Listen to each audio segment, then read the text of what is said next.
Olá pessoal, tudo bem com vocês? Mais um vídeo da série Constitucional Sem Medo.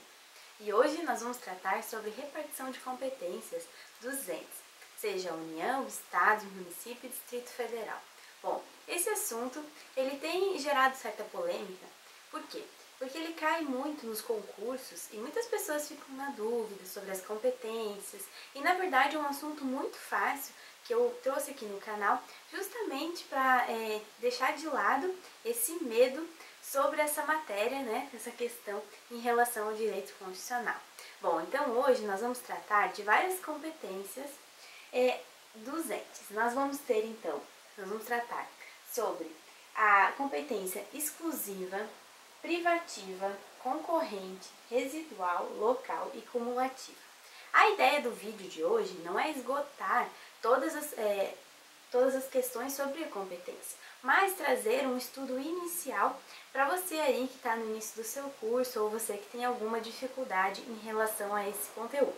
Então, eu trouxe para me ajudar a nossa linda Constituição. Para as pessoas que me perguntam sobre essa Constituição, gente, eu não comprei ela, não encontrei ela em livrarias. Eu pedi alguns senadores, né, mandei um e-mail para eles e eu recebi então do senador Dalírio Berger, e ele encaminhou então essa Constituição, da qual eu utilizo então para os nossos estudos aqui da nossa série. Gosto porque ela é individualizada, não tem mais nenhuma legislação nela. Bom, então vamos iniciar em relação à repartição de competências. O que a gente pode tratar sobre as competências, né, de um modo geral? É importante você entender que a determinação das competências é que vão te levar a um certo e errado em relação tanto a provas de concursos, ou mesmo se você for advogar, ou se você for fazer algum trabalho jurídico em relação ao poder legislativo, né, em relação a isso. Por quê? Os entes não podem ultrapassar as suas limitações, as suas repartições. Então, na repartição de competência exclusiva, nós vamos encontrar, então, no artigo 21, se você quiser me acompanhar aí com a sua Constituição, nós vamos encontrar vários itens em relação à competência da União. Nós vamos ter aqui tudo que a União pode fazer e a gente vai ver que ela tem um rol maior de todas as competências dos entes, justamente por ter esse poder maior, por estar no topo da hierarquia das competências. Então, algumas situações em relação a declarar guerra, celebrar a paz, segurança da defesa nacional, declarar estado de sítio, defesa e intervenção federal, emitir moeda. Então, é bom a gente verificar que assuntos que tratam dessa competência exclusiva não podem ser tratados por nenhum outro dos entes da federação. No que tange, então, a competência privativa, nós vamos encontrar, acompanhe comigo aí na sua Constituição, no artigo 22, lá no seu caput vai dizer: compete privativamente à União legislar sobre. Apesar do conteúdo se tratar em relação à União, nós vamos ter lá no parágrafo único, bem no finalzinho, disposto o seguinte: que lei complementar poderá autorizar os estados a legislar sobre questões específicas das matérias relacionadas a esse artigo.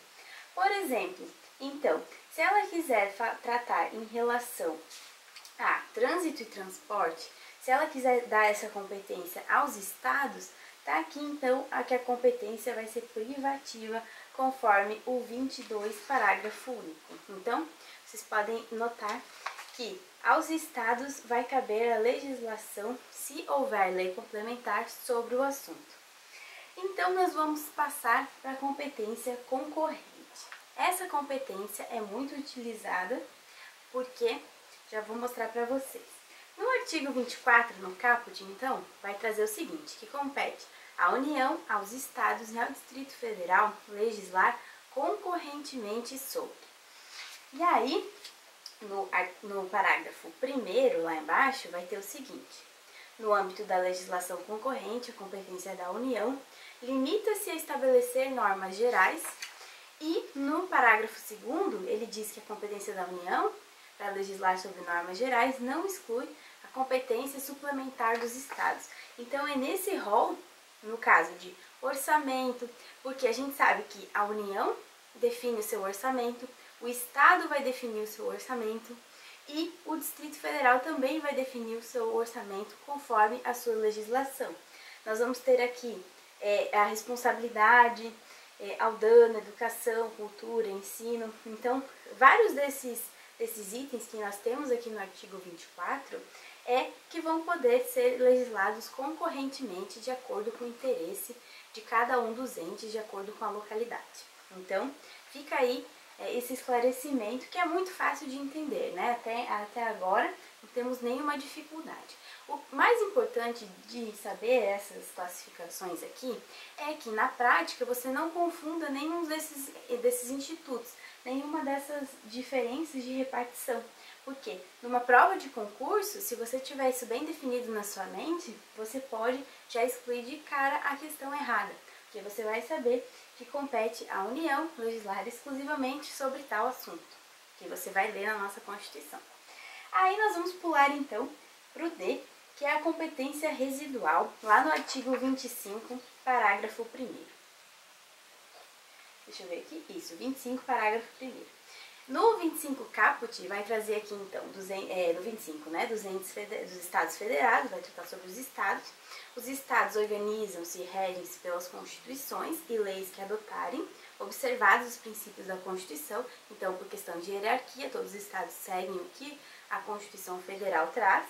E no parágrafo 1º vai trazer que são reservadas aos estados as competências que não lhes sejam vedadas por essa Constituição.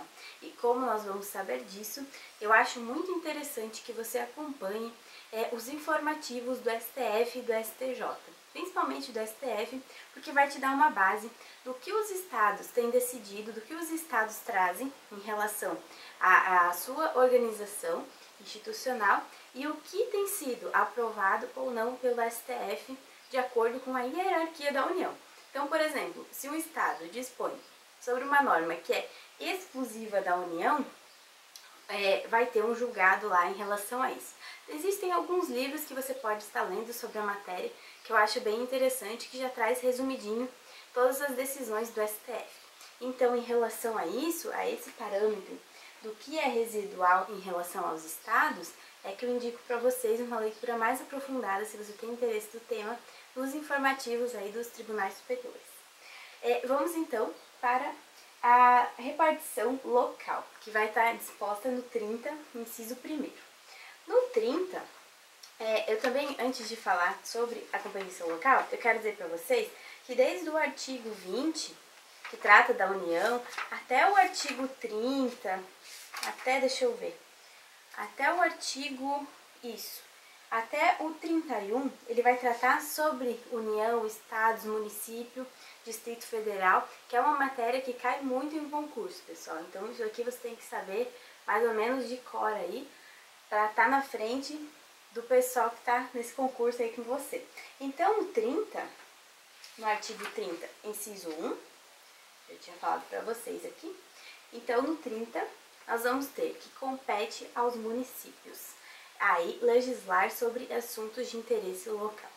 O que é um assunto de interesse local, você também vai conseguir nos informativos do STF e do STJ, porque tem muita coisa em relação, por exemplo, à desapropriação, ao que o município pode determinar ou não, horário de funcionamento, tem uma bem interessante até em relação à súmula sobre o horário de funcionamento do comércio local, que traz sobre disposições do que os municípios podem estar legislando. Então aqui também tem um rol interessante no 30, que traz aqui o que ele pode estar legislando. E, por fim, nós vamos ter a competência cumulativa do 32, parágrafo 1º. 32, então, que vai dispor sobre o Distrito Federal e vai trazer que ao Distrito Federal são atribuídas as competências legislativas reservadas aos estados e municípios. Então, muita coisa de competência dos estados vai ser definida pelos estados e em divisão também aos municípios. Então, como a gente sabe, por ser sui generis, o Distrito Federal, então, tem certas vezes caráter estadual tem certas vezes caráter municipal. E é interessante você acompanhar com uma doutrina que seja mais sucinta ou, se você tiver interesse em algo mais aprofundado, estar estudando todas essas competências. Eu espero ter ajudado vocês a pelo menos destrinchar um pouco dessa visão do que é uma repartição de competência, por que serve, para que serve, né? E espero mesmo ter ajudado vocês em relação a essas matérias: exclusiva, privativa, concorrente, residual, local e cumulativa. Se você tem alguma dúvida sobre o assunto, deixe um comentário aqui embaixo ou manda um e-mail para mdodireito@gmail.com. Eu espero vocês no próximo vídeo.